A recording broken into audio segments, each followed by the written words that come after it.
Good morning সবাইকে। তো আজকে ব্রেকফাস্টে আছে ডাল পুরি আর চানার ডাল।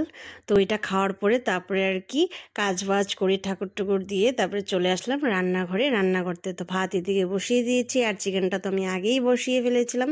তো এটা সুন্দর করে আর কি কষিয়ে নিচ্ছি, তারপরে আর কি জল দেব। তো আজকে চিকেনটা পাতলা আর কি ঝোলটা করব। তো বেসনটা আমি আগেই গুলিয়ে রেখেছিলাম, তো এটার মধ্যে আর কি পোস্ত দিলাম। তো এখন তেল দিয়েছি, এখন আর কি বেগুন ভাজা করব। তো বেগুনটাকে বেসনের সাথে সুন্দর করে ওপিট এপিট করে সুন্দর করে লাগিয়ে তারপরে আর কি কড়কড়া করে ভাজা করব। তো বেগুন ভাজা খেতে ঠান্ডার দিনে আমার বিশেষ করে বহুতই আর কি ভালো লাগে। গরম দিনে তো ভাজা পোড়া খেতে একদমই ইচ্ছা করে না আমার। তো গরম দিনে বেশিরভাগই আর কি শাক টাক খাওয়া হয়। তো ঠান্ডার দিনে আর কি ভাজা পোড়াটা বেশি খাওয়া হয়, যার জন্য ঠান্ডার দিনে এত গ্যাসে আর কি ভুগতে হয় আমার। তো এখন আর কি ভাতটা বেড়ে নিচ্ছি।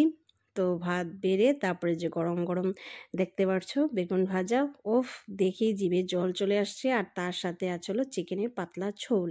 তো আলুটাকে না আমি কেটে ছোট ছোট করে যে থেতো করে নিয়েছি। আলুটাকে বড় বড় রাখিনি, সবসময় গোটা আলু বড় বড় খাই। তো আজকে ভেবেছি না, আলুটাকে আমি গলিয়ে দেবো।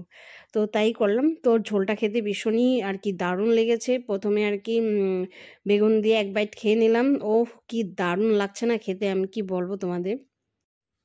তো গরম গরম খাওয়া খাচ্ছি আর টিকলুর কথা মনে পড়ছে, যেহেতু বাইরে আছে, ও বাইরের খাওয়া খাচ্ছে, যেহেতু সেলসের কাজ করে। তো ঘরে তো সবসময় আসতে পারবে না, ঘরে খাওয়া খেতে মানে এক রাত্রি আর কি খাওয়াটা হয়। তো সেটাই আর কি মনে পড়ছিল যে গরম গরম খাবার খেচ্ছি আর টিকলু দিকে বাইরে হোটেলে আর কি খাচ্ছে। যাই হোক, ঘরের খাওয়াই হয় আর বাইরের খাওয়া বাইরের খাওয়াই হয়, সেটার টেস্টটা ডিফারেন্ট থাকে। তখন আজকের মিনি ব্লগটা এখানেই শেষ করছি। Tata, bye bye, take care.